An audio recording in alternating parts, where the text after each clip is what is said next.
Mas Diar, Fahmi jadiin co-host dong.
Assalamualaikum warahmatullahi wabarakatuh.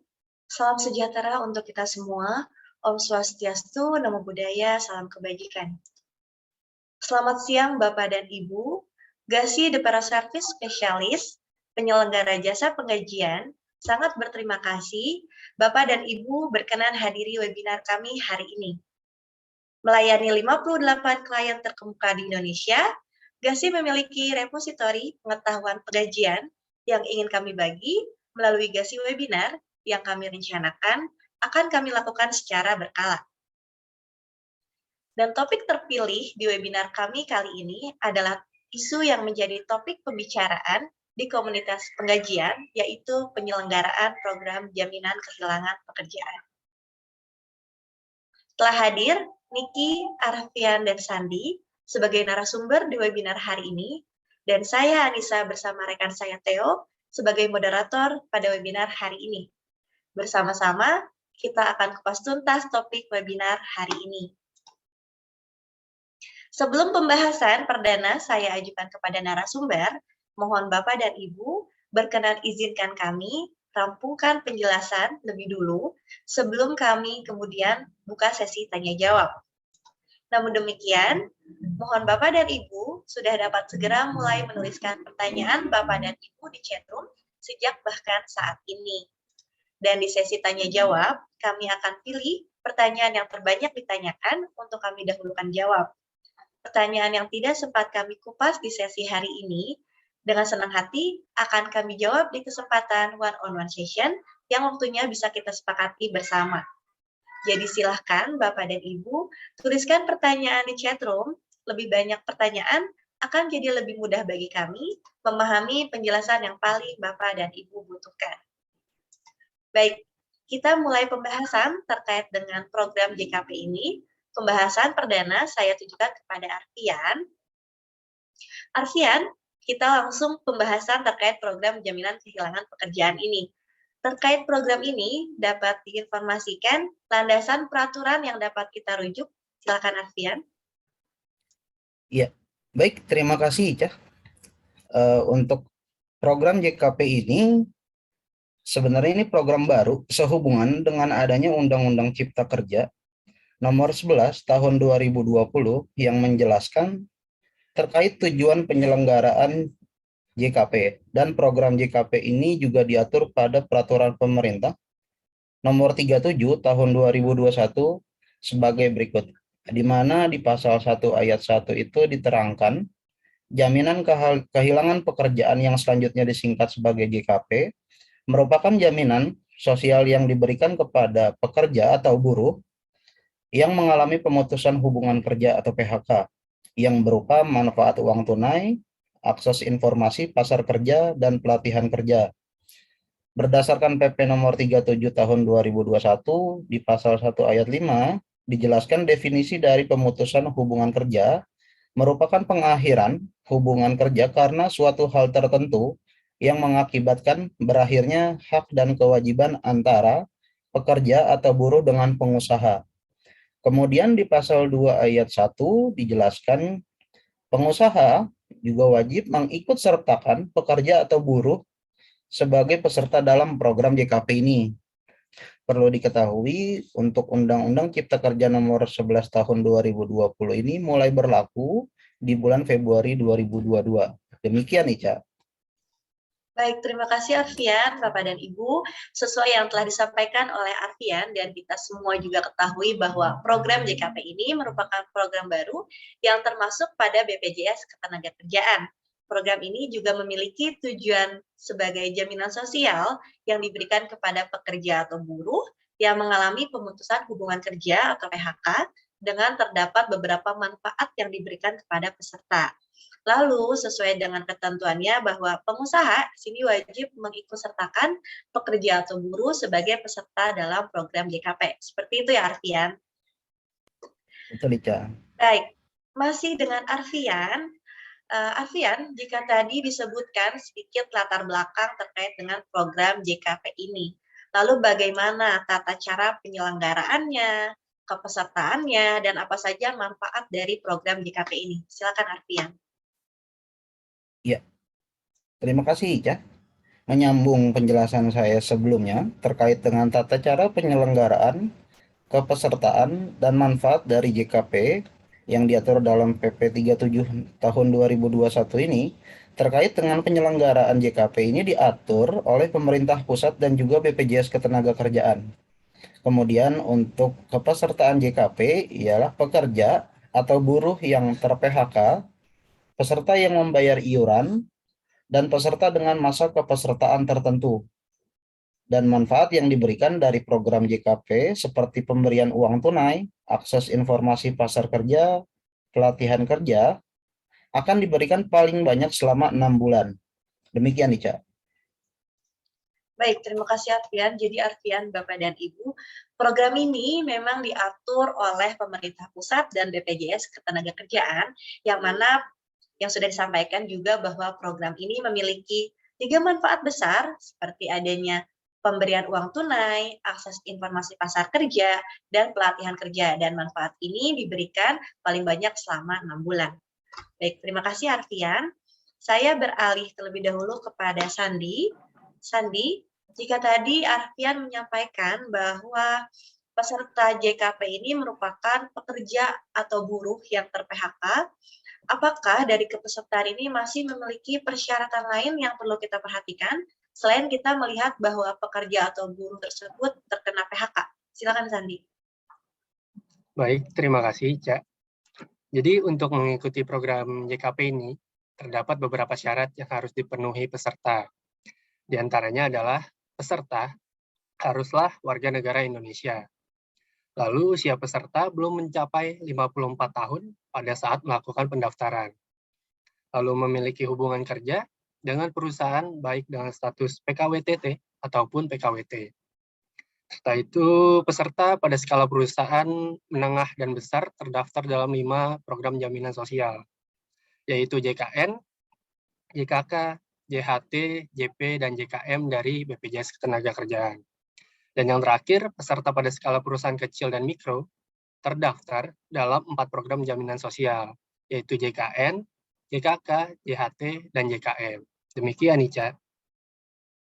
Baik, terima kasih Sandi. Jadi Bapak dan Ibu, perlu diperhatikan bahwa selain dari peserta tersebut pekerja atau buruh yang ter-PHK, kita juga perlu tahu bahwa peserta tersebut wajib bernegara Indonesia pada saat pendaftaran tidak melebihi 54 tahun, memiliki hubungan kerja dengan berstatus baik PKWT ataupun PKWTT, dan juga peserta dalam perusahaan menengah, besar, kecil, dan mikro dengan terdaftar program jaminan sosial tertentu.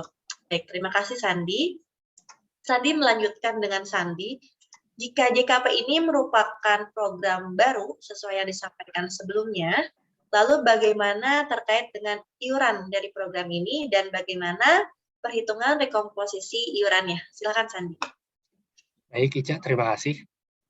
Untuk rekomposisi iuran dari program JKP ini, didanai dari 2 pihak, yaitu dari pemerintah pusat dan juga dari BPJS Ketenagakerjaan, dengan total persentase sebesar 0,46% dari upah sebulan. Nah, persentase 0,46% ini terbagi menjadi 2. Untuk yang pertama, 0,22% disubsidi dari pemerintah pusat, dan yang kedua, 0,24% direkomposisi dari iuran JKK sebesar 0,14% dan dari JKM sebesar 0,10%.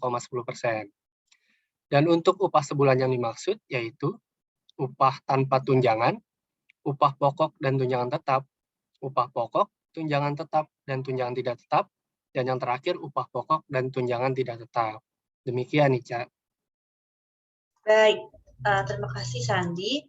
Jadi memang karena program ini diatur oleh BPJS Ketenagakerjaan dan juga pemerintah pusat, maka untuk total iuran dari 0,46% ini dibagi menjadi 2, yaitu terdapat subsidi dari pemerintah pusat dan juga rekomposisi dari iuran JKK dan JKM. Terima kasih Sandi. Saya beralih ke Niki. Namun sebelum saya beralih ke Niki, saya ingin mengingatkan kembali Bapak dan Ibu, silakan Bapak dan Ibu sejak saat ini sudah mulai tuliskan pertanyaan di chat room. pertanyaan Bapak dan Ibu akan membantu kami memahami penjelasan yang paling Bapak dan Ibu butuhkan di webinar kami hari ini. Baik, Niki, sejak tadi sudah disebutkan terkait dengan manfaat dari program JKP ini. Bisa Niki jelaskan secara rinci penjabaran dari 3 manfaat besar yang kita sudah dengar sebelumnya dari program JKP ini. Silakan Niki. Iya, terima kasih Ica. Baik Bapak dan Ibu, terkait dengan manfaat dari program JKP ini terbagi menjadi 3 kategori. Yang pertama, manfaat JKP berupa pelatihan kerja, akses informasi pasar kerja, dan juga manfaat uang tunai. Manfaat JKP dapat diajukan setelah peserta memiliki masa iur paling sedikit 12 bulan, dalam 24 bulan dan telah membayar iuran paling singkat yaitu 6 bulan berturut-turut pada BPJS Ketenagakerjaan, sebelum terjadinya PHK atau pengakhiran hubungan kerja. Kemudian Bapak dan Ibu terkait dengan manfaat yang pertama, yaitu manfaat pelatihan kerja, berupa pelatihan berbasis kompetensi, di mana untuk pelatihan kerja ini dapat dilakukan secara daring ataupun luring.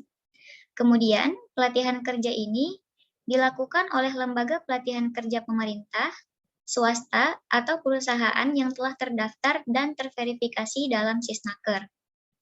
Lalu, apabila telah selesai melakukan pelatihan kerja, maka peserta harus melapor kembali maksimal 7 hari setelah pelatihan dari Sisnaker.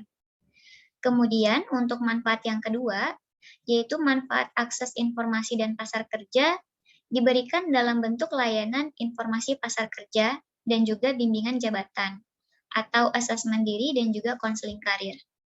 Di mana yang dimaksud dengan asesmen diri atau penilaian diri adalah gambaran potensi diri peserta yang didapatkan melalui asesmen secara daring atau luring. Kemudian yang dimaksud dengan konseling karir adalah konsultasi yang diberikan kepada peserta mengenai informasi dunia kerja, meliputi spesifikasi jabatan dan juga pelatihan kerja yang dibutuhkan oleh peserta. Jadi Bapak dan Ibu, layanan informasi pasar kerja ini diberikan dalam bentuk penyediaan data lowongan pekerjaan yang dilakukan oleh petugas pengantar kerja secara tatap muka dan atau melalui Sisnaker. Peserta yang telah menerima pekerjaan setelah mendapatkan layanan di atas harus melaporkan melalui Sisnaker maksimal 7 hari setelah diterima bekerja. Kemudian terkait dengan manfaat yang ketiga, yaitu manfaat uang tunai, diberikan setiap bulan maksimal selama 6 bulan dengan ketentuan sebagai berikut. Yang pertama, sebesar 45% dari upah yang dilaporkan perusahaan untuk 3 bulan pertama, kemudian sebesar 25% dari upah yang dilaporkan perusahaan untuk 3 bulan berikutnya. Upah yang digunakan sebagai dasar pembayaran manfaat uang tunai merupakan upah terakhir pekerja atau buruh yang dilaporkan pengusaha kepada BPJS Ketenagakerjaan dan tidak melebihi batas upah yang telah ditetapkan. Kemudian dalam hal terjadinya PHK dan upah pekerja atau buruh yang dilaporkan tidak sesuai dengan upah yang sebenarnya, sehingga terdapat kekurangan manfaat uang tunai, maka pengusaha harus membayar kekurangan manfaat uang tunai tersebut kepada pekerja atau buruh secara sekaligus. Demikian, Ica. Baik, terima kasih Niki, Bapak dan Ibu, yang sudah Niki sampaikan bahwa terdapat manfaat dari program ini, yaitu disediakannya pelatihan kerja berbasis kompetensi, akses informasi pasar kerja, dan juga manfaat uang tunai yang diberikan. Namun, manfaat ini dapat diberikan setelah peserta memiliki masa iuran paling sedikit 12 bulan dan telah membayar iuran paling singkat 6 bulan berturut-turut pada BPJS Ketenagakerjaan sebelum terjadinya PHK. Dan juga upah yang digunakan yaitu upah terakhir kerja atau buruh yang dilaporkan pengusaha kepada BPJS Ketenagakerjaan. Terima kasih Niki. Saya beralih kepada Arfian. Arfian, tadi disampaikan oleh Niki manfaat-manfaat program JKP yang diberikan kepada peserta program JKP ini. Lalu apakah terdapat syarat pada saat pengajuan manfaat JKP ini dan bagaimana cara melakukan klaim manfaat JKP ini? Silakan Arfian. Baik, terima kasih Ica. Menyambung penjelasan saya sebelumnya dan teman-teman yang lain. Agar pekerja dapat memperoleh hak manfaat dari JKP, maka pekerja harus mengajukan permohonan klaim manfaat JKP 3 bulan sejak PHK. Berikut beberapa prosedur yang harus dilakukan. Dari sisi pengusaha, pengusaha wajib memberitahu perubahan data peserta yang mengalami PHK kepada BPJS Ketenagakerjaan maksimal 7 hari sejak terjadinya PHK dengan cara mengisi formulir melalui Sistem Informasi Ketenagakerjaan atau SIK yang memuat data diantaranya yang pertama berisikan nama dan alamat domisili perusahaan, yang kedua berisi nomor pendaftaran dan sertifikat kepesertaan BPJS Ketenagakerjaan. Yang ketiga, memuat informasi nama dan alamat domisili pekerja. Yang keempat, berisikan nomor kepesertaan pada BPJS Ketenagakerjaan. Yang kelima, memuat informasi nomor induk kependudukan atau NIK. Yang keenam, berisikan tanggal lahir pekerja. Yang ketujuh, memuat informasi nomor dan tanggal mulai dan berakhirnya perjanjian kerja bagi pekerja dengan perjanjian kerja waktu tertentu atau PKWT, atau perjanjian kerja atau surat pengangkatan bagi pekerja dengan perjanjian kerja waktu tidak tertentu atau PKWTT. Dan yang terakhir, itu juga harus berisikan informasi nomor dan tanggal bukti dari PHK. Kemudian, dokumen tersebut harus dilampirkan dengan formulir dengan lampiran bukti dari PHK. Lampiran ini sendiri bisa dapat berupa fotokopi atau dokumen elektronik. Di antaranya bisa jadi bukti diterimanya PHK oleh pekerja dan tanda terima laporan PHK dari Dinas Ketenagakerjaan Kabupaten ataupun kota. Yang kedua, bisa perjanjian bersama yang telah didaftarkan pada Pengadilan Hubungan Industrial atau PHI dan akta bukti pendaftaran perjanjian bersama. Dan yang terakhir, bisa berupa petikan atau putusan dari PHI yang telah berkekuatan hukum tetap. Apabila dokumen di atas serta lampirannya sudah selesai, di sini ada pengajuan dari manfaat JKP ini sendiri. Peserta yang mengalami PHK dapat mengajukan manfaat JKP melalui SIK dengan cara melampirkan surat pernyataan bersedia kembali bekerja dan nomor rekening bank yang masih aktif atas nama peserta tersebut. Kemudian peserta juga sudah harus memiliki akun siap kerja dan sudah mengajukan laporan PHK tentunya. Kemudian semua data ini akan diverifikasi dan divalidasi oleh BPJS Ketenagakerjaan maksimal 3 hari kerja. Dalam proses verifikasi data, BPJS Ketenagakerjaan melakukan klarifikasi kepada peserta atau pengusaha atas bukti PHK tersebut. Dalam hal hasil verifikasi ditemukan data yang tidak lengkap atau tidak benar, BPJS Ketenagakerjaan akan memberikan catatan pada formulir data peserta dan memberitahu pengusaha atau peserta secara daring ataupun luring. Kemudian berdasarkan pemberitahuan tersebut, pengusaha atau peserta harus melengkapi dan memperbaiki data, kemudian menyerahkan kembali formulirnya kepada BPJS Ketenagakerjaan. Setelah semua data dianggap sudah valid dan lengkap berdasarkan hasil verifikasi, maka pemberian manfaat JKP bisa diberikan. Manfaat JKP sendiri di sini ada 3. Yang pertama itu manfaat uang tunai, di mana penerima manfaat yang mengajukan manfaat JKP berhak atas uang tunai yang dibayarkan oleh BPJS Ketenagakerjaan. Tentunya dengan beberapa ketentuan. Ketentuan yang pertama untuk pemberian uang tunai bulan pertama.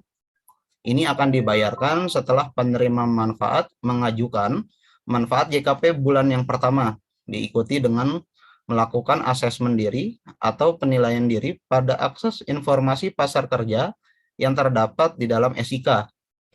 Kemudian ketentuan yang kedua ini mengatur tentang pemberian uang tunai bulan kedua sampai dengan bulan ke-6. Di mana uang tunai bulan kedua sampai dengan bulan kelima diajukan maksimal 5 hari setelah tanggal acuan pengajuan manfaat, yaitu pada tanggal pengajuan manfaat uang tunai bulan yang pertama. Sedangkan untuk uang tunai yang ke-6, bulan yang ke-6, diajukan paling cepat 5 hari kerja sebelum berakhirnya jangka waktu pemberian manfaat JKP, dan paling lambat di akhir bulan ke-6. Kemudian, manfaat uang tunai bulan yang kedua sampai ke-6 ini akan dibayarkan kepada penerima manfaat yang belum mendapatkan pekerjaan kembali dan aktif mencari kerja. Ini bisa dibuktikan dengan lamaran pekerjaan minimal 5 perusahaan dalam tempo 1 bulan, atau juga bisa dengan bukti panggilan tes seleksi kerja atau wawancara minimal 1 perusahaan dalam tempo 1 bulan. Kemudian peserta juga harus memenuhi presensi pelatihan kerja pada bulan sebelumnya, minimal 80% kehadiran bagi penerima manfaat yang mengambil manfaat pelatihan kerja.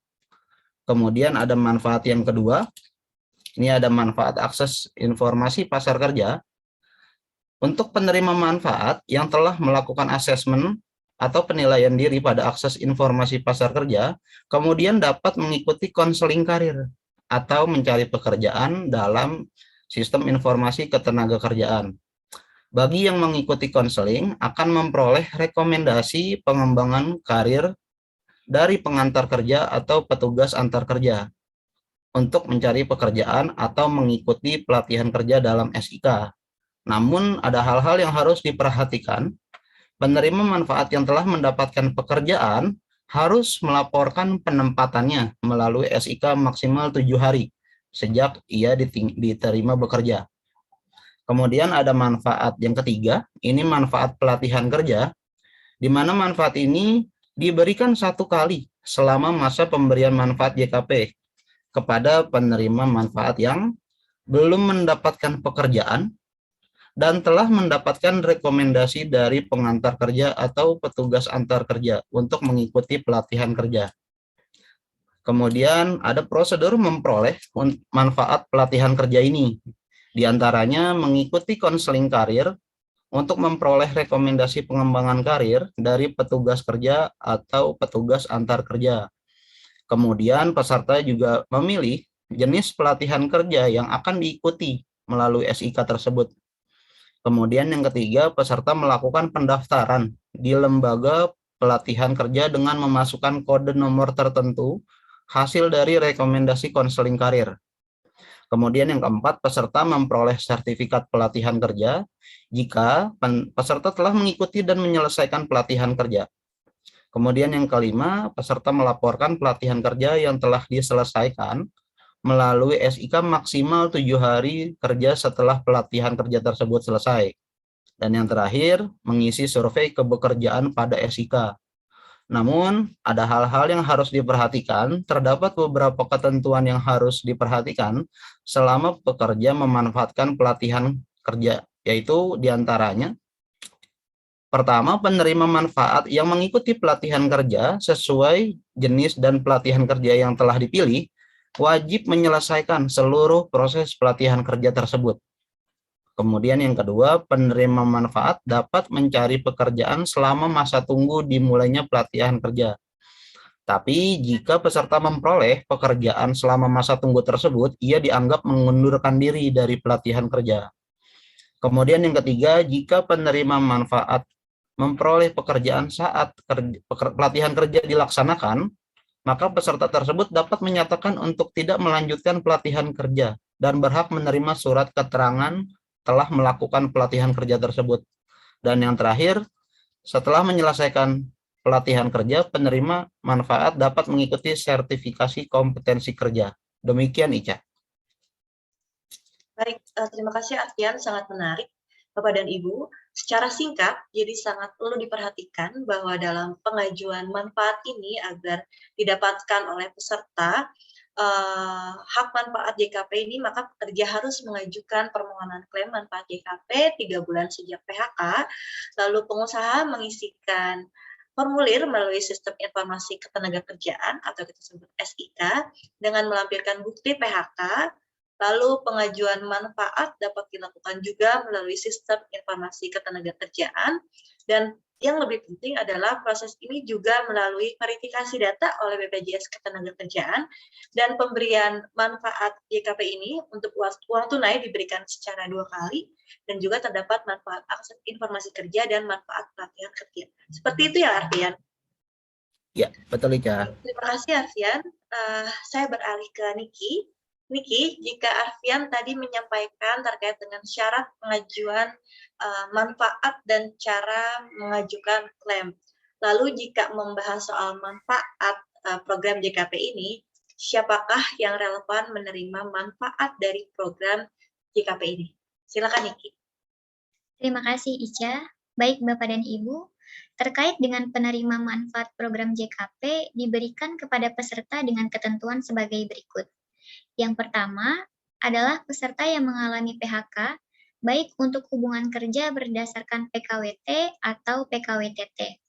Di mana untuk PKWT, manfaat JKP ini akan diberikan apabila PHK dilakukan sebelum berakhirnya jangka waktu perjanjian kerja. Kemudian untuk ketentuan yang kedua adalah peserta yang memiliki keinginan untuk bekerja kembali. Selain itu, Bapak dan Ibu, terdapat pula kriteria yang bukan merupakan penerima manfaat dari program JKP, yaitu PHK yang disebabkan oleh beberapa hal berikut.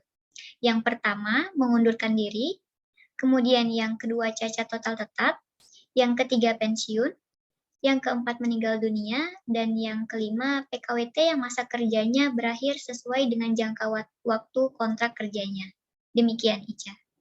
Baik, terima kasih Niki. Jadi Bapak dan Ibu, saya ulas kembali bahwa manfaat program JKP ini diberikan kepada peserta yang mengalami PHK dengan berstatus PKWT ataupun PKWTT.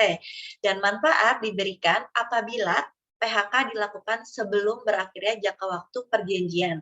Dan juga manfaat ini diberikan bagi peserta yang masih memiliki keinginan untuk bekerja. Baik.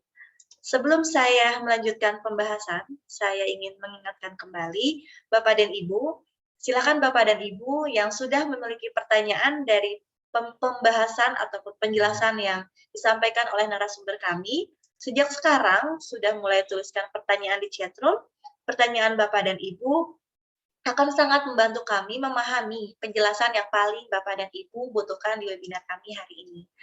Baik, masih dengan Niki. Niki, saya ingin membahas dari sisi perusahaan untuk program JKP ini. Lalu bagaimana jika perusahaan masih terdapat tunggakan iuran? Silakan Niki. Terima kasih Ica. Baik Bapak dan Ibu, bagaimana apabila perusahaan memiliki tunggakan iuran? Sebelum kita membahas hal tersebut, terlebih dahulu di sini kita membahas mengenai tunggakan iuran yang dibagi menjadi dua kategori. Untuk kategori pertama adalah perusahaan yang menunggak iuran sampai dengan 3 bulan. Kemudian yang kedua, pengusaha yang menunggak iuran lebih dari 3 bulan. Kemudian, ketentuan untuk kategori tunggakan yang pertama, apabila perusahaan yang menunggak iuran JKK dan JKM sebagai sumber pendanaan program JKP sampai dengan 3 bulan berturut-turut dan terjadi PHK, maka BPJS Ketenagakerjaan wajib membayar manfaat uang tunai kepada peserta. Dalam hal BPJS Ketenagakerjaan telah membayar manfaat uang tunai tersebut, maka pengusaha wajib membayar tunggakan iuran. Kemudian, ketentuan untuk kategori tunggakan yang kedua, pengusaha yang menunggak iuran JKK dan JKM sebagai sumber pendanaan program JKP lebih dari 3 bulan berturut-turut dan terjadi PHK, maka pengusaha harus membayarkan manfaat uang tunai terlebih dahulu kepada peserta. Kemudian, pengusaha melunasi tunggakan iuran dan denda kepada BPJS Ketenagakerjaan. Dan yang terakhir, pengusaha mengajukan penggantian atas manfaat uang tunai kepada BPJS Ketenagakerjaan. Lalu, dalam hal pengusaha telah melunasi seluruh tunggakan iuran dan denda yang menjadi kewajibannya, maka pengusaha dapat meminta penggantian manfaat uang tunai yang telah dibayarkan kepada BPJS Ketenagakerjaan. Demikian, Ica. Baik, terima kasih Niki.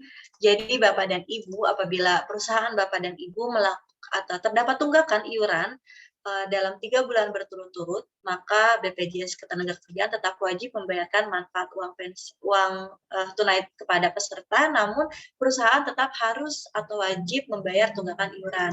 Nah, apabila perusahaan Bapak dan Ibu menunggak lebih dari 3 bulan berturut-turut, maka perusahaan Bapak dan Ibu tetap membayarkan uang manfaat tersebut kepada peserta, lalu perusahaan tetap melunasi tunggakan iuran dan membayarkan denda, dan juga perusahaan mengajukan penggantian atas manfaat uang tunai kepada BPJS Ketenagakerjaan. Seperti itu ya Niki penjelasannya.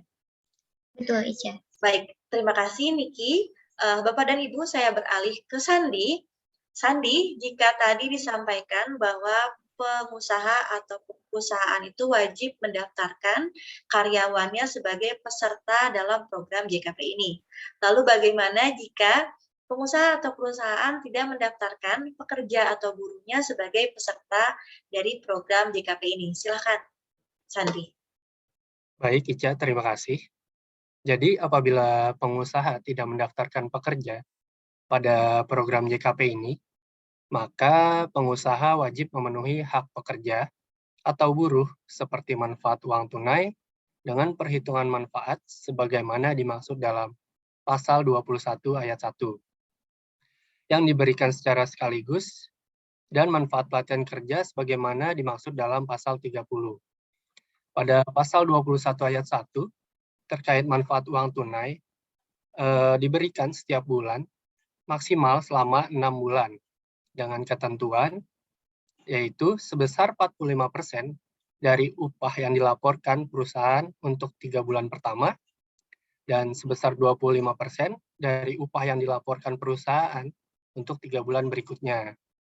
Dan pada pasal 30 yaitu terkait pelatihan berbasis kompetensi, pelatihan kerja yang dilakukan oleh LPK pemerintah, swasta, ataupun perusahaan yang telah terdaftar dan terverifikasi dalam Sisnaker. Dan yang terakhir, yaitu pelatihan kerja dapat dilakukan secara daring ataupun luring. Demikian, Ica.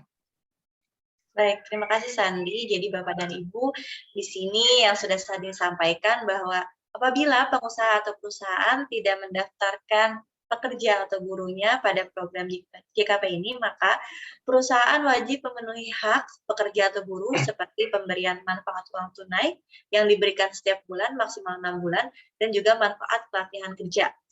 Baik, masih dengan Sandi.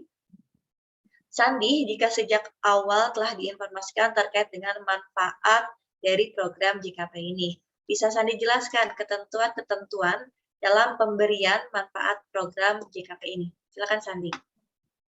Baik, terima kasih, Ica.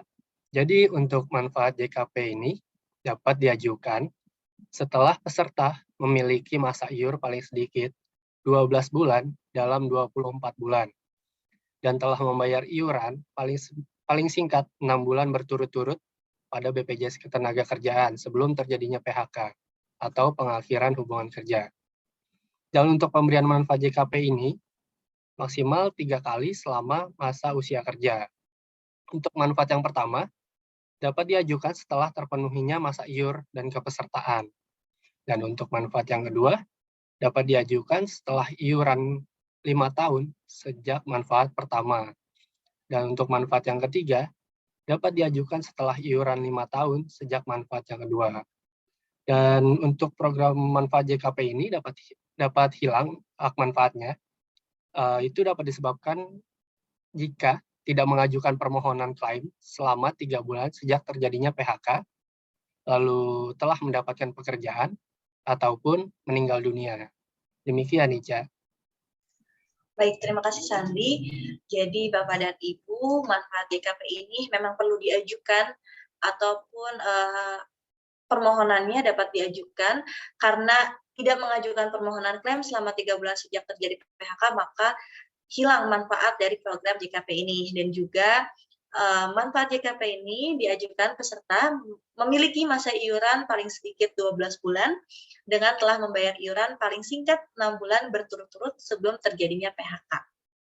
Baik, terima kasih Sandi. Saya beralih ke Niki. Niki, jika tadi disampaikan bahwa pengusaha wajib mendaftarkan karyawannya sebagai peserta dari program JKP ini. Lalu, apabila perusahaan tidak mendaftarkan karyawan sebagai peserta atas program JKP ini, apakah terdapat sanksi yang diberikan kepada perusahaan tersebut? Silakan, Niki.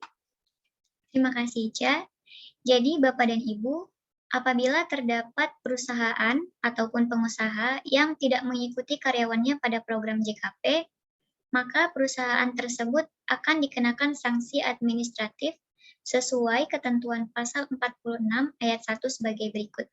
Yang pertama, pada pasal 2 ayat 1, yaitu pengusaha wajib mengikut sertakan pekerja atau buruh sebagai peserta dalam program JKP. Kemudian pada pasal 6 ayat 1, yaitu pengusaha yang mendaftarkan pekerja atau buruh dalam program JKP wajib menyertakan formulir pendaftaran yang telah diisi secara lengkap dan benar kepada BPJS Ketenagakerjaan paling lambat 30 hari sejak tanggal pekerja atau buruh tersebut mulai bekerja. Kemudian pada pasal 8 ayat 1, pekerja atau buruh yang mempunyai hubungan kerja dengan lebih dari satu pengusaha wajib diikutsertakan dalam program JKP oleh masing-masing pengusaha. Kemudian pada pasal 9, yaitu dalam hal terjadi perubahan nama perusahaan, alamat kantor, skala upah, data pekerja atau buruh, dan perubahan data lainnya terkait dengan kepesertaan program JKP, maka pengusaha wajib menyampaikan perubahan tersebut kepada BPJS Ketenagakerjaan paling lambat yaitu 7 hari kerja sejak terjadinya perubahan. Kemudian pada pasal 23, yaitu dalam hal terjadi pemutusan hubungan kerja dan upah pekerja atau buruh yang dilaporkan sebagaimana yang dimaksud dalam pasal 21 ayat 2 tidak sesuai dengan upah yang sebenarnya, sehingga terdapat kekurangan pembayaran manfaat uang tunai, maka pengusaha wajib membayar kekurangan manfaat uang tunai tersebut kepada pekerja atau buruh secara sekaligus. Kemudian pada pasal 37 ayat 1, yaitu dalam hal pengusaha tidak mengikutsertakan pekerja atau buruh dalam program JKP dan terjadi pemutusan hubungan kerja, maka pengusaha wajib memenuhi hak pekerja atau buruh berupa yang pertama, manfaat uang tunai dengan penghitungan manfaat yang dimaksud dalam pasal 21 ayat 1 yang diberikan secara sekaligus, dan yang kedua, manfaat pelatihan kerja sebagaimana yang dimaksud dalam pasal 30. Kemudian pada pasal 39 ayat 3, yaitu pengusaha yang menunggak iuran JKK dan JKM sebagai sumber pendanaan program JKP lebih dari 3 bulan berturut-turut dan terjadi pemutusan hubungan kerja, maka pengusaha wajib membayar terlebih dahulu manfaat uang tunai tersebut kepada peserta sebagaimana dalam pasal 21 ayat 1. Jadi Bapak dan Ibu, dari beberapa penjelasan di atas, pengusaha ataupun perusahaan yang tidak mendaftarkan pekerja atau buruh yang bekerja pada perusahaannya akan mendapatkan sanksi administratif berupa teguran tertulis dan juga tidak mendapatkan pelayanan dari unit pelayanan publik tertentu. Kemudian, pengusaha akan dikenakan sanksi administratif oleh menteri terkait, gubernur, bupati atau wali kota, atau pejabat yang ditunjuk sesuai kewenangannya berdasarkan hasil pemeriksaan yang telah dilakukan oleh pengawas ketenagakerjaan yang berasal dari pengaduan dan atau tindak lanjut hasil pengawasan ketenagakerjaan. Demikian, Ica. Baik, terima kasih Niki. Jadi Bapak dan Ibu, di sini jika pengusaha ataupun perusahaan tidak mendaftarkan pekerja atau buruhnya dalam peserta program ini, maka akan terkena teguran tertulis dan tidak mendapatkan pelayanan publik tertentu, dan juga jika pengusaha tidak mengikutsertakan pekerja sebagai peserta JKP, maka pengusaha atau perusahaan wajib memenuhi hak pekerja atau buruh berupa manfaat uang tunai dan pelatihan kerja seperti manfaat yang diberikan oleh program JKP ini. Baik, terima kasih Niki. Bapak dan Ibu, pertanyaan yang saya ajukan kepada Niki merupakan pertanyaan terakhir. Jelang saya meminta Sandi memberikan rangkuman ringkas dan kesimpulan atas bincang-bincang kita hari ini, mengingatkan kembali Bapak dan Ibu, tersisa beberapa menit untuk tuliskan pertanyaan di chat room. Pertanyaan terbanyak ditanyakan akan kami prioritaskan untuk kami bedah bersama, dan pertanyaan yang tidak terjawab di sesi hari ini dengan senang hati akan kami layani di one-on-one session di waktu terpisah yang silakan kita sepakati bersama. Sandi, bisa tolong berikan rangkuman dan kesimpulan atas bincang-bincang tips dan trik penggajian terkait topik webinar hari ini. Baik Ica, terima kasih. Jadi untuk rangkuman dan kesimpulan atas bincang-bincang tips dan trik pengajian hari ini, telah saya bagi ke dalam beberapa poin. Untuk poin yang pertama, jaminan kehilangan pekerjaan atau JKP adalah jaminan sosial yang wajib diberikan pengusaha untuk pekerja atau buruh yang mengalami pemutusan hubungan kerja, berupa manfaat uang tunai, akses informasi pasar kerja, dan pelatihan kerja. Lalu, poin selanjutnya, persyaratan untuk mengikuti kepesertaan JKP ini, yaitu harus warga negara Indonesia, belum mencapai usia 54 tahun, dan mempunyai hubungan kerja dengan pengusaha, baik PKWT ataupun PKWTT.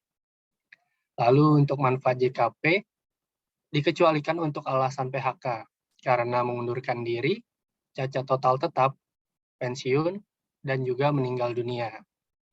Lalu poin berikutnya, manfaat JKP ini dapat diberikan kepada karyawan maksimal 3 kali selama masa usai kerja, dan manfaat JKP akan hilang apabila tidak mengajukan klaim selama 3 bulan sejak terjadinya PHK, atau mendapatkan pekerjaan baru, ataupun meninggal dunia.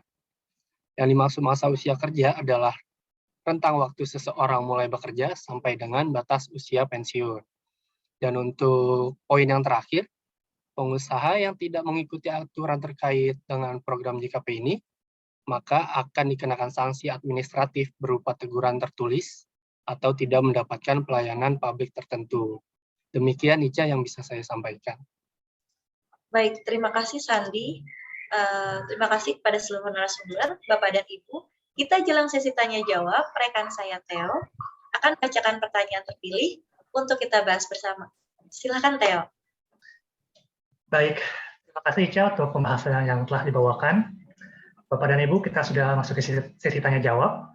Saya akan bacakan pertanyaan yang paling banyak ditanyakan terlebih dahulu untuk kami dahulukan jawab. Dan jika di akhir acara, jika memang masih ada pertanyaan yang belum terjawab, dengan senang hati akan kami layani di one-on-one session yang waktunya bisa kita sepakati bersama. Baik, sudah bisa saya lihat ya Bapak dan Ibu, di kolom chat kami sudah terdapat banyak pertanyaan.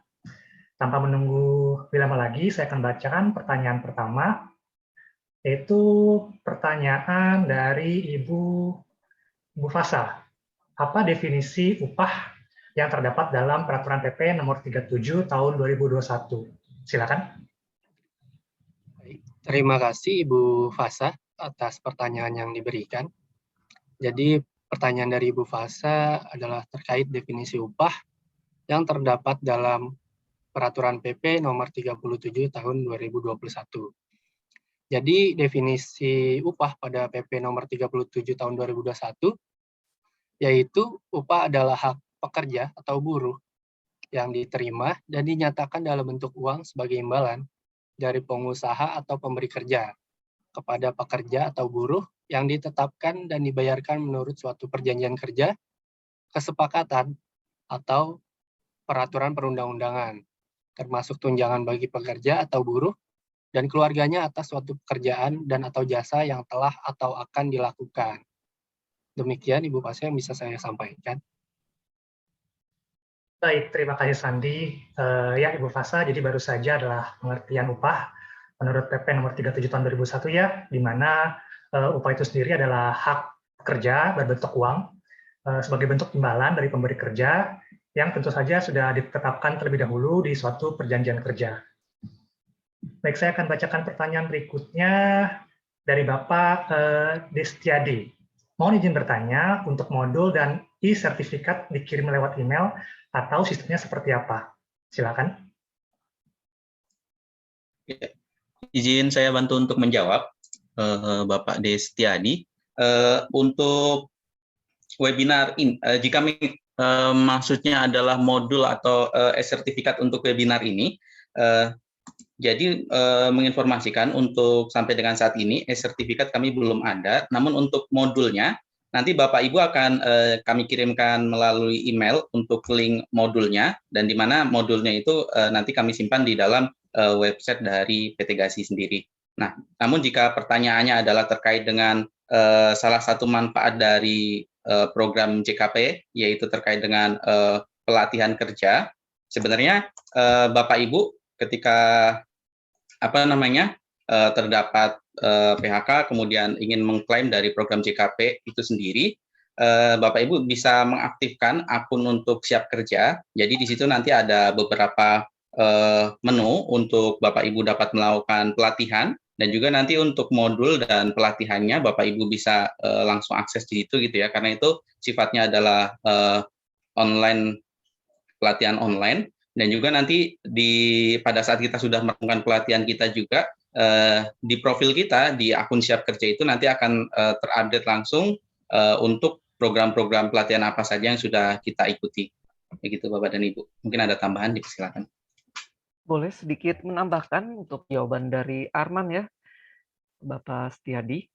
Jadi ketika kita sudah terdaftar di program JKP ini, maka nanti Bapak akan menerima email, di mana di email tersebut adalah Bapak dapat menyegerakan untuk proses pendaftarannya. Jika suatu saat kita sebagai pekerja itu di PHK ya, di mana tadi benar apa yang Arman sampaikan, ketika kita sudah mendaftar, nanti di bagian profil kita itu akan masuk ke Kementerian Ketenagakerjaan Republik Indonesia ya Pak ya.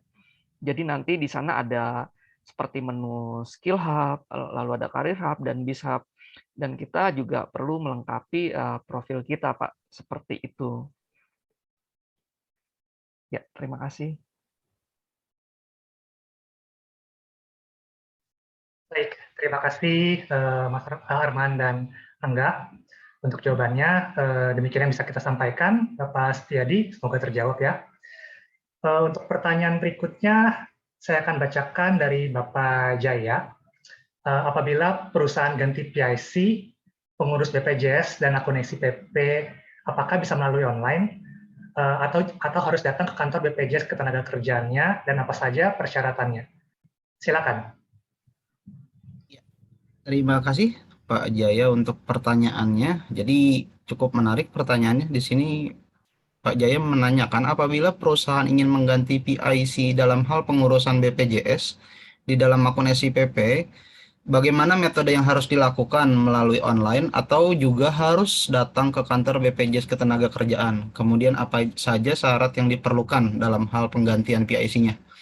Jadi jawaban yang bisa saya berikan untuk pertanyaan Bapak Jaya ini tidak perlu datang ke kantor BPJS Ketenagakerjaan karena bisa dilakukan melalui komunikasi by email atau via chat dengan RO BPJS Ketenagakerjaannya. Untuk hal perubahan PIC akan dilakukan oleh pihak BPJS Ketenagakerjaannya dengan syarat PIC yang bersangkutan harus terdaftar pada NPP tersebut. Apabila PIC tidak terdaftar pada NPP yang bersangkutan, maka RO BPJS Ketenagakerjaan hanya dapat melakukan perubahan email atas PIC sebelumnya. Demikian jawaban yang saya bisa berikan. Ya, terima kasih Arfian. Jadi Bapak Jaya, jika kasusnya demikian, Bapak tidak perlu repot-repot lagi datang ke kantor BPJS-nya, karena sekarang sudah bisa via online. Bisa melalui email atau chat langsung ke RO-nya langsung. Baik, untuk pertanyaan berikutnya, terdapat dua pertanyaan yang mirip dari Bapak Lukman dan Ibu Isma. Dari pertanyaan Bapak Lukman, selamat siang, apakah terdapat batas maksimal upah yang dilaporkan atas JKP, dan bagaimana pemberlakuan manfaat JKP bagi karyawan yang memiliki gaji lebih besar dari 5 juta? Apakah tetap berhak apabila terkena PHK? Dan dari pertanyaan Ibu Isma, bagaimana dasar perhitungan iuran jika upah yang diberikan perusahaan melebihi batas upah yang telah ditentukan? Silakan, teman-teman. Ya, selamat siang, Pak Lukman. Untuk menjawab pertanyaan dari Bapak terkait dengan batasan upah yang dilaporkan untuk JKP, itu secara peraturan tidak ada batasan upah. Namun jika melihat pada PP nomor 37 tahun 2021 pasal 11 ayat 8 dan ayat 7, di mana batas upah yang dimaksud untuk perhitungan JKP adalah ditetapkan pertama kali sebesar 5 juta. Dan dalam hal melebihi batas atas upah sebagaimana disebut pada pasal 7 tersebut, maka upah yang digunakan sebagai dasar perhitungan iuran adalah sebesar batas upah tersebut, yaitu 5 juta. Jadi jika upah yang diberikan perusahaan melebihi batas upah tersebut sebesar 5 juta, maka upah yang digunakan sebagai dasar perhitungan iuran adalah sesuai batas upah tersebut. Jadi besaran iuran dan batas upah nantinya akan dievaluasi secara berkala setiap 2 tahun oleh pemerintah. Demikian, Bapak Lukman. Baik, terima kasih Bu Ida untuk jawabannya. Jadi untuk pertanyaan Bapak Lukman dan Ibu Wisma, jika upahnya sudah melewati batas atas, maka upah yang dipakai adalah upah yang sesuai dengan batas atas itu sendiri. Semoga terjawab ya atas pertanyaan ini. Lalu berikutnya pertanyaan dari Ibu Cia. Jika terjadi perubahan terkait kepesertaan program JKP, seperti perubahan nama perusahaan, alamat kantor, skala usaha, data upah, dan data pekerja atau buruh, apa yang harus dilakukan oleh perusahaan itu? Silakan, teman-teman. Baik, Bapak dan Ibu, terkait dengan pertanyaan tersebut, berdasarkan Peraturan Pemerintah Nomor 37 Tahun 2021, yaitu pada Pasal 9, apabila terjadi perubahan nama perusahaan, alamat kantor, kemudian skala upah, data pekerja atau buruh, dan juga perubahan data lainnya terkait dengan kepesertaan program JKP, maka di sini pengusaha wajib menyampaikan perubahan tersebut kepada BPJS Ketenagakerjaan, yaitu paling lambat 7 hari kerja sejak terjadinya perubahan, yang memuat data minimal yang pertama yaitu nama dan alamat domisili perusahaan, kemudian nomor pendaftaran dan sertifikat kepesertaan BPJS Ketenagakerjaan, kemudian nama dan alamat domisili pekerja, lalu nomor kepesertaan peserta pada BPJS Ketenagakerjaan, kemudian nomor induk kependudukan atau NIK, lalu tanggal lahir pekerja, kemudian nomor dan atau tanggal mulai dan berakhirnya perjanjian kerja bagi pekerja dengan perjanjian kerja waktu tertentu atau PKWT, atau perjanjian kerja atau surat pengangkatan bagi pekerja dengan perjanjian kerja waktu tidak tertentu atau PKWTT. Dan yang terakhir adalah nomor dan atau tanggal bukti PHK. Demikian, Ibu. Baik, terima kasih Niki untuk jawabannya. Ya, jadi Ibu Cia, jika kalau ada perubahan-perubahan seperti yang tadi Ibu Cia tanyakan ya, Ibu Cia wajib untuk memberitahukan perubahan tersebut kepada pihak BPJS Ketenagakerjaannya dengan data-data yang harus diberikan seperti yang Niki jelaskan barusan. Baik, untuk pertanyaan berikutnya datang dari Bapak Tian. Apakah batas maksimal atau batas atas upah dan besaran iuran akan sama setiap tahunnya dan tidak terjadi perubahan? Silakan, teman-teman. Baik, terima kasih Bapak Tian atas pertanyaannya.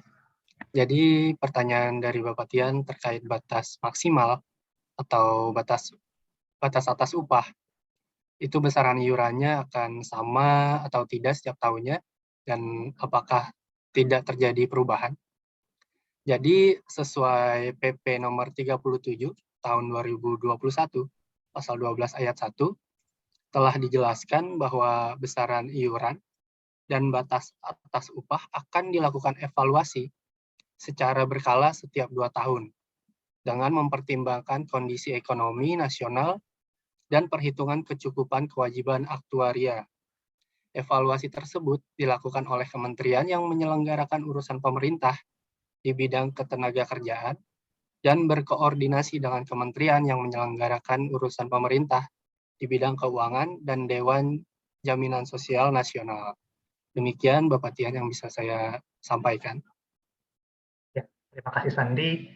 Jadi untuk Bapak Tian, batas maksimal atau batas atas ini tidak akan sama terus-menerus ya Pak, karena setiap 2 tahun akan dilakukan evaluasi dengan ada pertimbangan-pertimbangan yang tadi dijelaskan oleh Sandi. Baik, untuk pertanyaan berikutnya dari Bapak Etni, apabila terdapat perusahaan yang menunggak pembayaran iuran BPJS Ketenagakerjaan, apakah karyawan masih mendapatkan manfaat iuran JKP? Silakan. Terima kasih Bapak Etni atas pertanyaannya. Di sini Pak Etni menanyakan perihal bagaimana apabila perusahaan menunggak pembayaran iuran BPJS Ketenagakerjaan, bagaimana karyawannya masih bisa mendapatkan manfaat iuran JKP atau tidak. Untuk pertanyaan Pak Etni, jawaban yang bisa saya berikan di sini, dalam hal di mana perusahaan menunggak iuran, pemerintah memastikan melalui Kementerian Tenaga Kerja atau Kemnaker tidak akan membayarkan iuran program JKP, tetapi bukan berarti hak pekerja yang memenuhi syarat atas manfaat JKP tersebut menjadi tidak terpenuhi. Masa tunggakan terbagi menjadi dua kategori. Kategori yang pertama di mana pengusaha yang menunggak iuran JKK dan JKM sampai dengan 3 bulan berturut-turut dan kemudian terjadi PHK. Di sini BPJS Ketenagakerjaan wajib membayarkan manfaat uang tunai kepada peserta. Kemudian dalam hal BPJS Ketenagakerjaan membayarkan manfaat uang tunai, pengusaha wajib membayar tunggakan iurannya. Dan kategori yang kedua di sini di mana pengusaha yang menunggak iuran JKK dan JKM sebagai sumber pendanaan dari JKP ini lebih dari 3 bulan berturut-turut dan kemudian terjadi PHK. Di sini pengusaha yang harus membayarkan manfaat uang tunainya terlebih dulu kepada peserta. Kemudian pengusaha juga harus melunasi tunggakan iuran serta denda kepada BPJS Ketenagakerjaan. Dan setelah itu barulah pengusaha bisa mengajukan penggantian atas manfaat uang tunai kepada BPJS Ketenagakerjaan. Semoga dapat menjawab pertanyaan Pak Etni. Terima kasih. Terima kasih, Harfian. Jadi ketika perusahaan menunggak pembayaran iurannya, bukan berarti sang karyawan tidak bisa mendapatkan manfaat dari program JKP ini. Karena dari pihak BPJS Ketenagakerjaan akan memberikan manfaat dengan kriteria-kriteria yang baru saja dijelaskan oleh Arfian. Baik, untuk pertanyaan berikutnya dari Dania. Apa implikasi yang terjadi jika ternyata besaran upah yang dilaporkan perusahaan tidak sesuai dengan upah yang sebenarnya? Silakan. Baik. Terkait dengan pertanyaan dari Dania, yaitu implikasi apa yang terjadi jika besaran upah yang dilaporkan perusahaan tidak sesuai. Terkait hal ini, Bapak dan Ibu, kita dapat merujuk kepada Peraturan Pemerintah Nomor 37 Tahun 2021, yaitu dalam Pasal 23, telah dijelaskan bahwa apabila upah yang dilaporkan perusahaan tidak sesuai dengan upah yang sebenarnya, sehingga terjadi kekurangan pembayaran manfaat uang tunai kepada pekerja atau buruh yang di PHK, maka perusahaan wajib membayar kekurangan tersebut atau kekurangan manfaat uang tunai tersebut kepada pekerja ataupun buruh secara sekaligus. Demikian, Dania. Terima kasih, Niki. Ya, untuk Dania, jika kasus seperti ini, ya maka perusahaan tersebut wajib ya membayarkan kekurangan manfaat uang tunai kepada pekerja atau buruh itu sekaligus. Baik, kita lanjut ke pertanyaan berikutnya dari Dono. Bagaimana jika perusahaan tidak mengikutsertakan pekerja atau buruh dalam program JKP dan terjadi pemutusan hubungan kerja? Silakan teman-teman.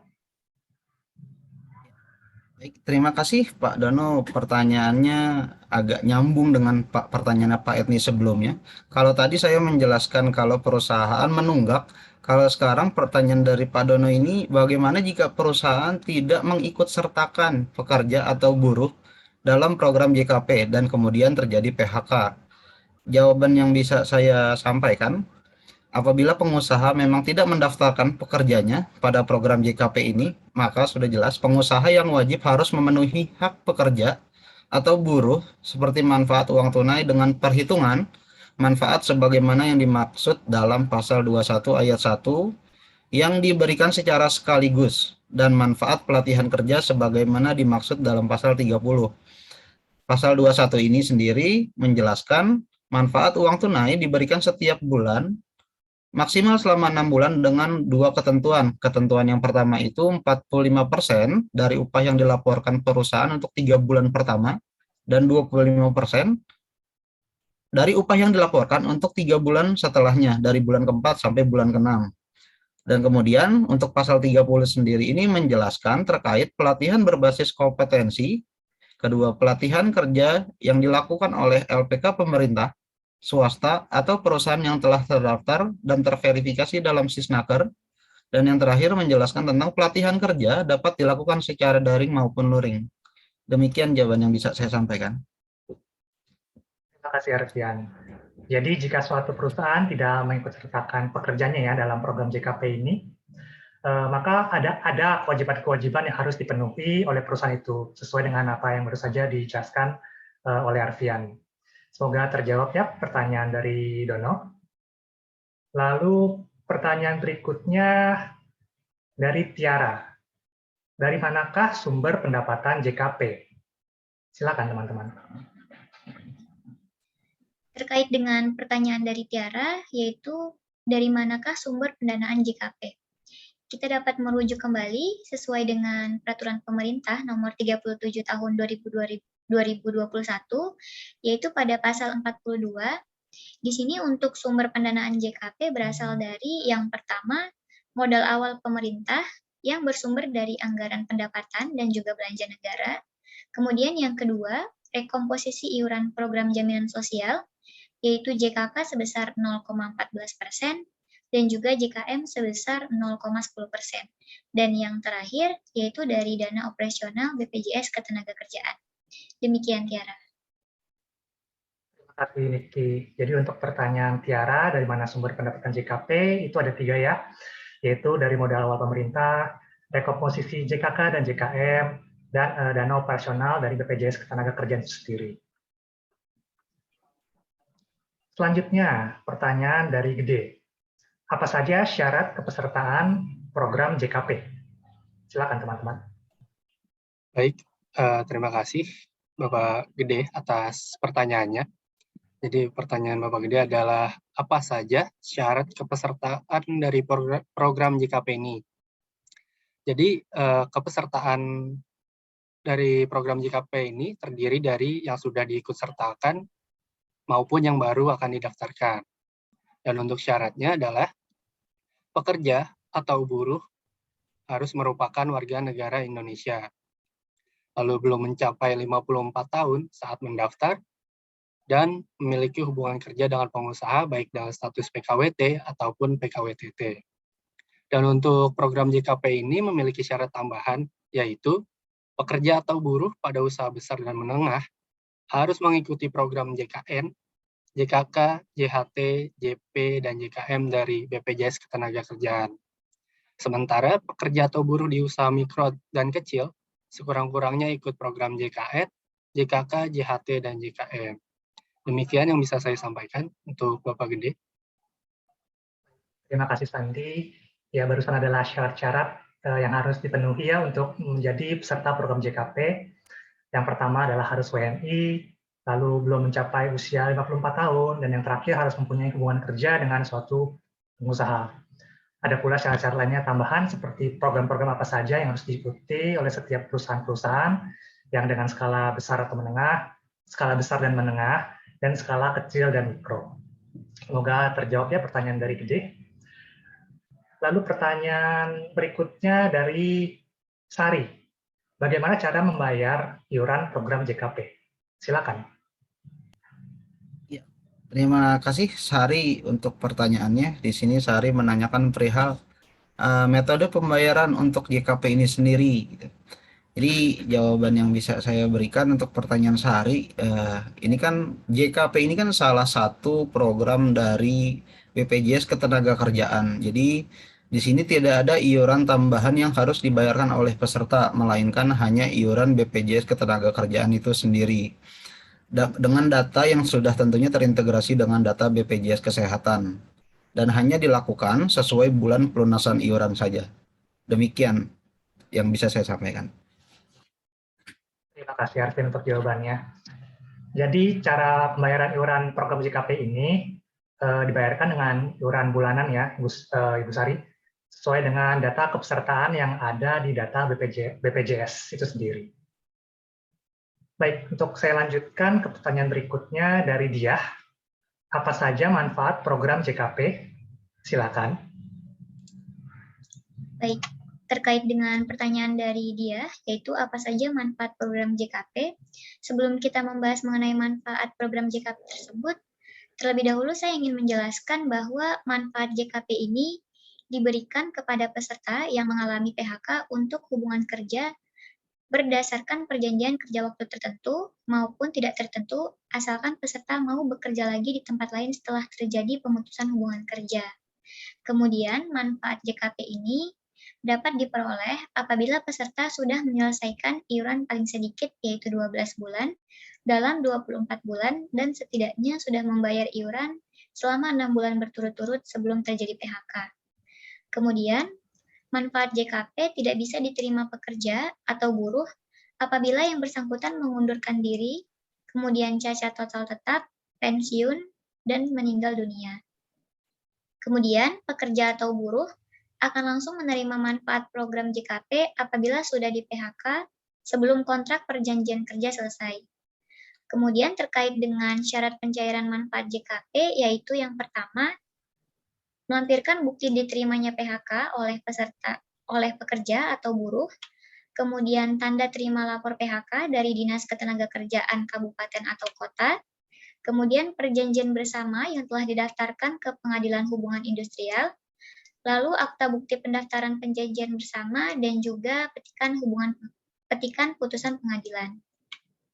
Selanjutnya, untuk manfaat dari program JKP ini diberikan dalam 3 bentuk. Yang pertama, yaitu uang tunai paling banyak 6 bulan yang diberikan setiap bulan, di mana untuk uang tunai tersebut terbagi atas 45% dari upah untuk 3 bulan pertama dan 25% untuk 3 bulan berikutnya. Kemudian, apabila upah yang diterima tidak sesuai dengan yang sebenarnya, sehingga terdapat kekurangan pembayaran manfaat uang tunai, maka di sini pengusaha wajib membayar kekurangan manfaat uang tunai tersebut kepada pekerja atau buruh secara sekaligus. Kemudian, untuk manfaat yang kedua, yaitu manfaat dalam bentuk akses informasi pasar kerja, berupa informasi dan bimbingan jabatan oleh petugas antar kerja melalui sistem informasi ketenagakerjaan. Kemudian untuk informasi pasar kerja ini berupa lowongan, sedangkan bimbingan dalam bentuk asesmen atau konseling karir. Kemudian untuk yang ketiga yaitu manfaat pelatihan kerja, di mana untuk manfaat pelatihan kerja ini diberikan secara online maupun offline melalui lembaga pelatihan kerja milik pemerintah, swasta, ataupun perusahaan yang sudah terverifikasi oleh Sistem Informasi Ketenagakerjaan, di mana untuk lembaga pelatihan dapat bekerja sama dengan lembaga sertifikasi profesi untuk uji kompetensi yang berlisensi dari Badan Nasional Sertifikat Profesi, di mana manfaat ini dilaksanakan oleh pemerintah di bidang ketenagakerjaan. Demikian Bapak dan Ibu. Baik, terima kasih Niki untuk jawaban yang dapat diberikan. Bapak dan Ibu, sebelum saya lanjutkan sesi tanya jawab ini, saya ingin mengingatkan kembali kepada Bapak dan Ibu, masih dapat menuliskan pertanyaan di kolom chat kami. Semua pertanyaan akan kami kupas tuntas pada hari ini, dan jika ada pertanyaan yang tidak terjawab pada sesi kali ini, jangan senang hati, akan kami layani di one-on-one session yang waktunya bisa kita sepakati bersama. Baik, mari kita lanjutkan sesi tanya jawab kita, dan pertanyaan berikutnya datang dari Sandi. Berapa lama batas waktu pengajuan JKP sejak pekerja atau buruh di PHK? Silakan teman-teman. Baik, terima kasih Sandi atas pertanyaannya. Jadi pertanyaannya dari Sandi adalah, berapa lama batas waktu pengajuan JKP sejak pekerja atau buruh di PHK?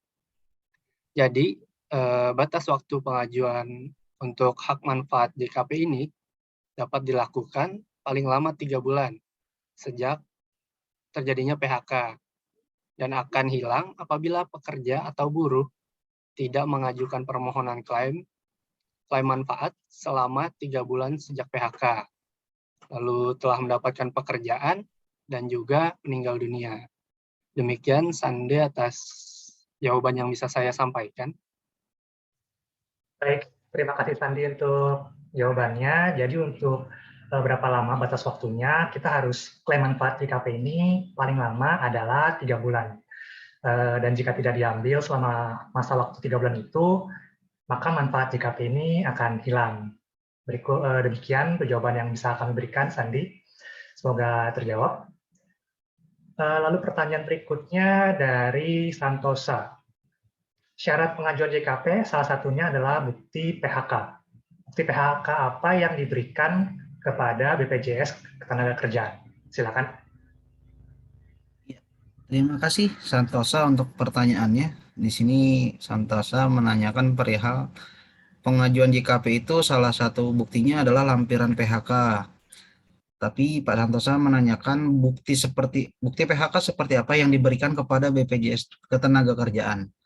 Jadi jawaban untuk pertanyaan dari Santosa ini, bukti PHK yang akan dijadikan lampiran itu dibuktikan dengan adanya surat PHK yang diterima surat PHK dari perusahaan dan tanda terima laporan PHK dari Dinas Ketenagakerjaan Kabupaten atau Kota.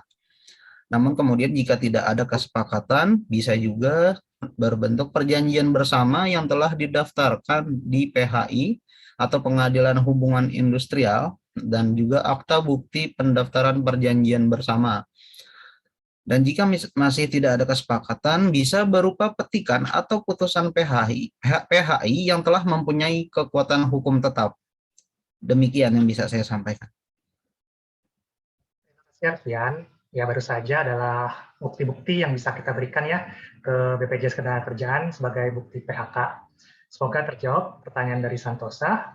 Kita lanjut ke pertanyaan berikutnya dari Irfan. Apa saja kriteria penerima manfaat JKP? Silakan teman-teman.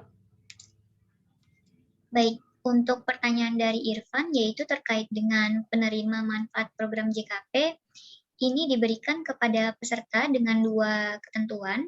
Untuk ketentuan yang pertama adalah peserta yang mengalami PHK, baik untuk hubungan kerja berdasarkan PKWT atau PKWTT, di mana untuk PKWT, manfaat JKP ini akan diberikan apabila PHK dilakukan sebelum berakhirnya jangka waktu perjanjian kerja. Kemudian untuk kriteria yang kedua, yaitu peserta yang memiliki keinginan untuk bekerja kembali. Demikian Irfan. Baik, terima kasih Niki untuk jawabannya. Jadi untuk kriteria-kriteria apa saja? Ada 2 kriteria ya untuk Irfan yang baru saja dijelaskan oleh Niki. Kita lanjut ke pertanyaan berikutnya dari Agustin. Bagaimana BPJS Ketenagakerjaan melakukan verifikasi perusahaan untuk dapat memanfaatkan program JKP? Silakan. Baik, terima kasih Ibu Agustin atas pertanyaannya. Jadi pertanyaan dari Ibu Agustin adalah bagaimana BPJS Ketenagakerjaan melakukan verifikasi perusahaan untuk dapat memanfaatkan program JKP ini. Jadi perusahaan hanya akan melakukan pelaporan dan akan diverifikasi oleh pihak BPJS Ketenagakerjaan, yaitu dengan cara cek skala usaha dan kepatuhan. Cek skala usaha dan kepatuhan ini berdasarkan aset dan omset, kelengkapan data perusahaan, itu tidak menunggak iuran ataupun iuran bulan berjalan. Lalu selanjutnya ada cek eligible PKBU. Ini terkait usaha besar dan usaha menengah. Ya, dan program JKN, JKK, JHT, JP, dan JKM.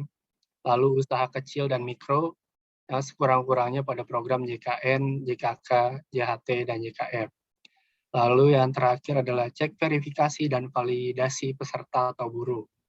Dan yang harus diverifikasi dan divalidasi pada peserta atau buruh adalah nomor induk kependudukan atau NIK, lalu usia, karena usia tidak boleh lebih dari 54 tahun, lalu mempunyai hubungan kerja dengan status PKWT ataupun PKWTT, lalu cek kepesertaan program, lalu juga usaha besar dan menengah, seperti yang tadi saya sebutkan, ada JKN, JKK, JHT, JP, dan JKM, dan usaha kecil dan mikro, yang terdiri dari JKN, JKK, JHT, dan JKM. Demikian, Agustin, atas jawaban yang bisa saya sampaikan. Baik, terima kasih Sandi. Jadi untuk cara BPJS Ketenagakerjaan itu sendiri melakukan verifikasi, bisa dengan cara-cara yang baru saja dijelaskan Sandi ya, bisa dengan cek skala usaha dan kepatuhan, lalu cek eligible PKBU-nya, lalu juga bisa verifikasi dan validasi peserta atau buruh. Baik, saya akan lanjutkan ke pertanyaan berikutnya, datang dari Midah. Bagaimana tata cara pendaftaran untuk program JKP? Silakan. Baik, untuk pertanyaan dari Midah, di sini terdapat beberapa tata cara pendaftaran untuk program JKP, di mana untuk cara yang pertama yaitu pekerja atau buruh diikutsertakan oleh pengusaha dalam program jaminan sosial, sebagaimana yang dimaksud dalam pasal 4, terhitung sejak tanggal peraturan pemerintah diundangkan, serta menjadi peserta. Kemudian untuk cara yang kedua yaitu pengusaha wajib menyerahkan formulir pendaftaran yang telah diisi secara lengkap dan benar kepada BPJS Ketenagakerjaan, yaitu paling lama 30 hari sejak tanggal pekerja atau buruh tersebut mulai bekerja. Lalu yang ketiga, formulir pendaftaran yang dimaksud tersebut berisikan yang pertama nomor induk kependudukan atau NIK, kemudian tanggal lahir pekerja atau buruh, dan juga nomor dan atau tanggal mulai dan berakhirnya perjanjian kerja. Kemudian, BPJS Ketenagakerjaan wajib memberikan nomor kepesertaan paling lama yaitu 1 hari kerja sejak formulir pendaftaran tersebut diterima serta iuran pertama dibayar lunas kepada BPJS Ketenagakerjaan. Lalu yang selanjutnya, pengusaha akan diberikan sertifikat kepesertaan program JKP oleh BPJS Ketenagakerjaan. Lalu, pekerja atau buruh akan diberikan bukti kepesertaan program JKP oleh BPJS Ketenagakerjaan. Dan yang terakhir, bukti kepesertaan program JKP terintegrasi dalam satu kepesertaan program jaminan sosial pada BPJS Ketenagakerjaan. Demikian, Mida. Terima kasih Niki untuk penjelasannya. Ya Bapak dan Ibu, sebelum saya lanjutkan, mengingatkan kembali masih tersisa 15 menit terakhir untuk Bapak dan Ibu menuliskan pertanyaan di kolom chatroom kami. Semua pertanyaan akan kami kupas tuntas, dan jika ada pertanyaan yang tidak terjawab pada sesi hari ini, dengan senang hati akan kami layani di waktu terpisah yang bisa kita sepakati bersama. Baik, untuk pertanyaan berikutnya dari Arfianto. Mohon maaf, dari Lina terlebih dahulu. Bagaimana kriteria perusahaan yang berhak mengikuti program JKP? Baik, terima kasih Lina atas pertanyaan yang disampaikan. Jadi pertanyaan dari Lina terkait kriteria perusahaan yang berhak mengikuti program JKP. Jadi untuk kriteria perusahaan yang berhak mengikuti program JKP ini telah tercantum di Undang-Undang Nomor 13 Tahun 2003, yaitu bentuk usaha yang berbadan hukum ataupun tidak. Lalu milik orang perseorangan, milik persekutuan, atau milik badan hukum, baik milik swasta maupun milik negara. Dan yang terakhir, usaha sosial dan usaha lain yang mempekerjakan pekerja atau buruh dengan membayar upah atau imbalan dalam bentuk lainnya. Demikian jawaban yang bisa saya sampaikan untuk pertanyaan Lina. Terima kasih Sandi untuk jawabannya. Semoga terjawab ya untuk pertanyaan dari Lina. Kemudian pertanyaan berikutnya dari Arfianto.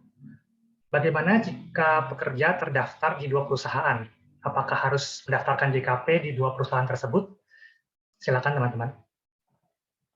Ya, terima kasih Pak Arfianto untuk pertanyaannya. Di sini Pak Arfianto menanyakan perihal kalau peserta ini terdaftar di 2 perusahaan karena memang dia bekerja di 2 perusahaan. Apakah harus mendaftarkan JKP di dua-duanya atau bagaimana perlakuannya? Jadi jawaban yang bisa saya sampaikan untuk pertanyaan Pak Arfianto ini, dia pada dasarnya kan sama seperti program BPJS Ketenagakerjaan yang lain ya. Perlakuannya pun tentunya akan sama. Jadi peserta hanya bisa memilih salah satu kepesertaan dari JKP tersebut. Apabila dia punya 2 kepesertaan di 2 tempat yang berbeda, dia hanya bisa memilih salah satunya saja. Begitu. Demikian yang bisa saya sampaikan.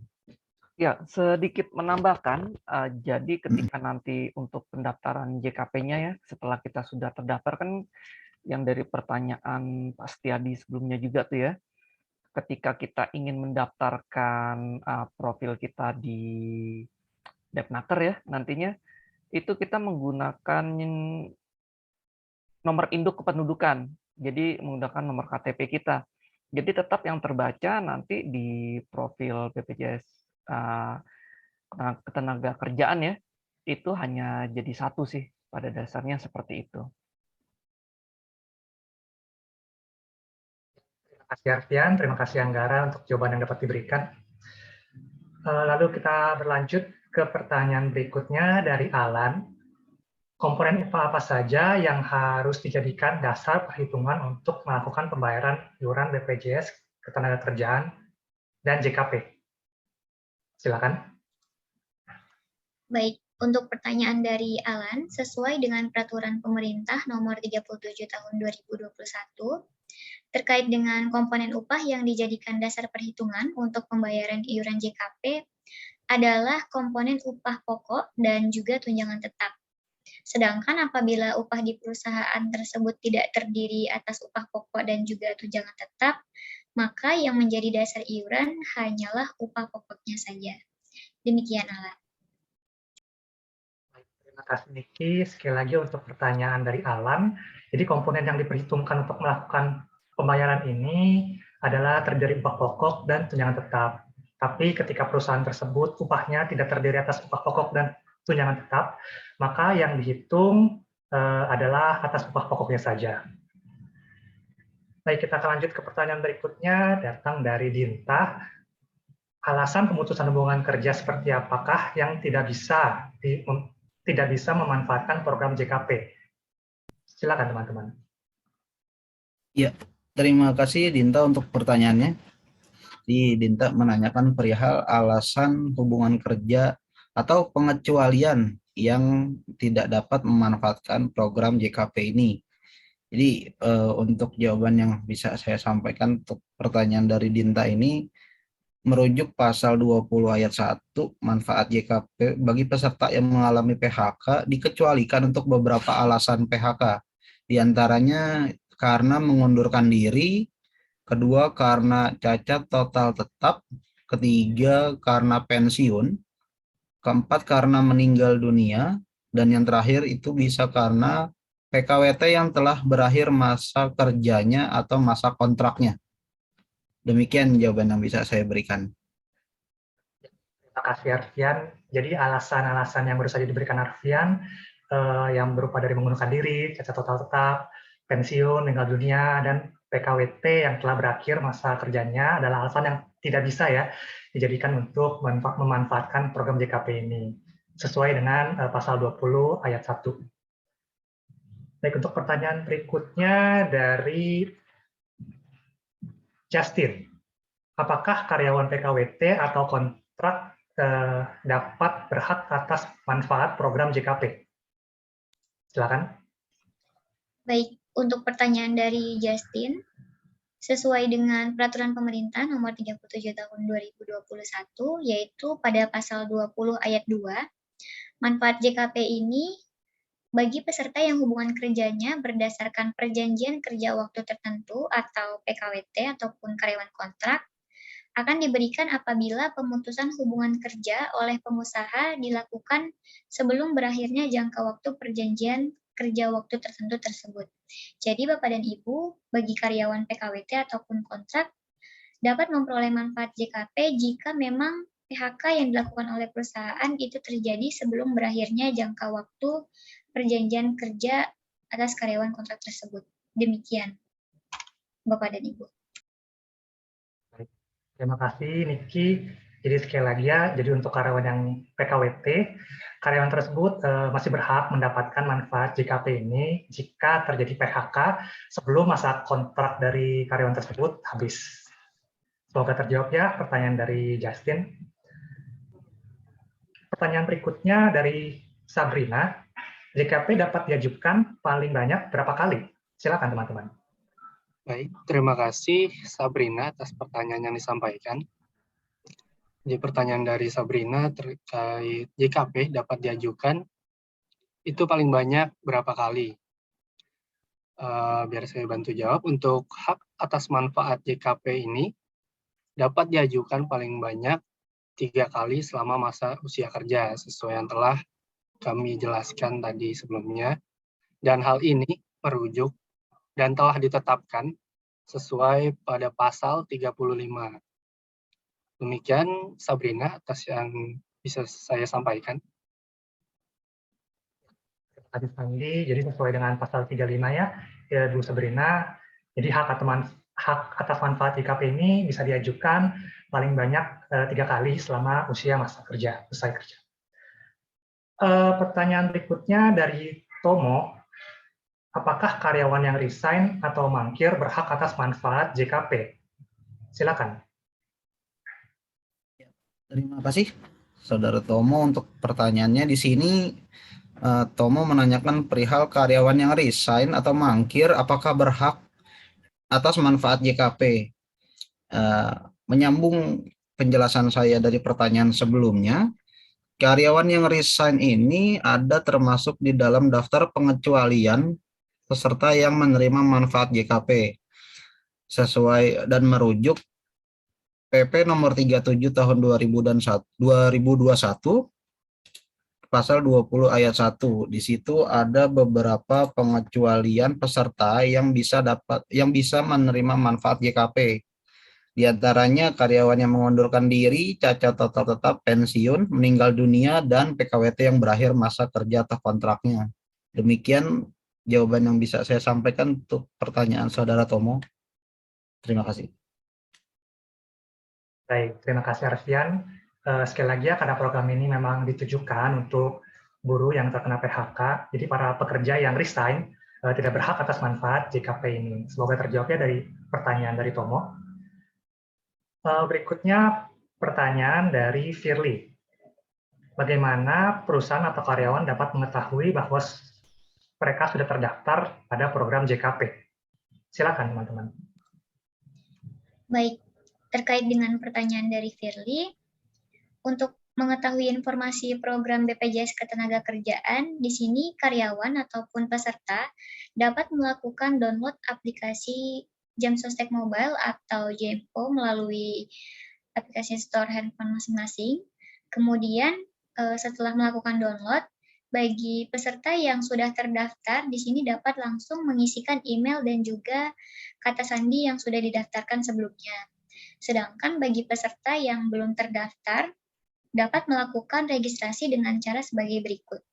Yang pertama, melakukan klik buat akun baru, kemudian memilih warga negara, lalu yang selanjutnya, pilih ya, saya sudah terdaftar, kemudian dapat memilih jenis kepesertaan, lalu peserta dapat mengisikan data diri.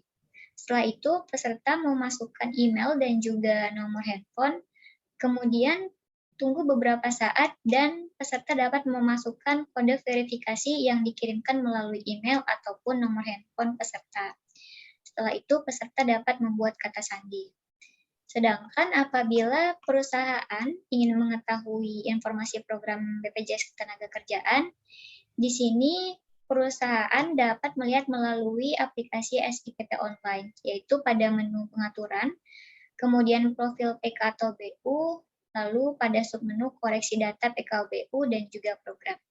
Demikian, Firly. Terima kasih Niki untuk jawabannya. Kita akan lanjut ke pertanyaan berikutnya dari Krusita. Bagaimana cara melakukan akses portal siap kerja dan adakah dokumen yang perlu dilakukan untuk mengakses portal tersebut? Silakan. Terima kasih Krista untuk pertanyaannya. Jadi yang ditanyakan ini perihal akses untuk ke portal siap kerja dan terus adakah dokumen yang diperlukan untuk mengakses portal tersebut. Jadi pertama saya ingin menjelaskan kalau portal siap kerja ini website atau base atau portal milik dari Kemnaker ya, dari Kementerian Tenaga Kerja. Jadi bisa diakses langsung ke kemnaker.go.id, nanti di halaman beranda itu ada portal siap kerja ini. Terus bagi yang sudah memiliki akun, maka dapat langsung input email atau nomor handphone serta password. Namun apabila pertama kali baru mengunjungi portal tersebut dan belum memiliki akun dari portal tersebut, bisa langsung daftar untuk mendapatkan akun dengan cara mengisikan NIK, nama lengkap, serta ibu kandung. Demikian yang bisa saya sampaikan. Terima kasih Arfian. Kita langsung pertanyaan berikutnya dari Ibu Mardiana. Bagaimana apabila peserta menerima email terkait JKP, apa yang harus dilakukan? Terima kasih Ibu Mardiana atas pertanyaannya. Pertanyaan dari Ibu Mardiana adalah bagaimana apabila peserta menerima email terkait JKP dan apa yang harus dilakukan. Pastinya email JKP ini diterima oleh peserta yang terdaftar aktif di kepesertaan BPJS Ketenagakerjaan. Email JKP ini biasanya dikirimkan oleh halo@jkp.go.id yang merupakan email dari Kemnaker, yang selanjutnya meminta peserta untuk membuat akun di website Siap Kerja. Nah, website Siap Kerja ini digunakan untuk memantau status kepesertaan dan mengajukan klaim bagi peserta yang mengalami PHK. Demikian jawaban yang bisa saya sampaikan untuk Ibu Mardiana. Baik, terima kasih Sandi. Bapak dan Ibu, pertanyaan barusan merupakan pertanyaan terakhir di sesi kali ini. Jika sudah tidak ada pertanyaan lagi dari Bapak dan Ibu, saya akhiri sesi tanya jawab kali ini. Saya kembalikan ke Ica. Baik, terima kasih Theo. Bapak dan Ibu, usai sudah webinar GASI tips and trik pengajian hari ini, berharap bermanfaat bagi Bapak dan Ibu. Izinkan kami sampaikan bahwa kami akan kirimkan link materi webinar hari ini yang dapat diakses di website kami. Kami juga mohon Bapak dan Ibu berkenan untuk mengisikan post survei setelah meninggalkan Zoom webinar hari ini. Hal utama dari ini agar kami jadi paham bagaimana kami bisa selenggarakan webinar yang lebih baik, karena memang kami berencana jalankan webinar GASI berbagi pengetahuan penggajian secara berkala. Dan kami lalu akan jadi paham topik penggajian apa yang paling relevan bagi Bapak dan Ibu. Terima kasih, selamat siang.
Selamat siang Bapak Setiadi, Bapak Rizky, dan Ibu Yulianti.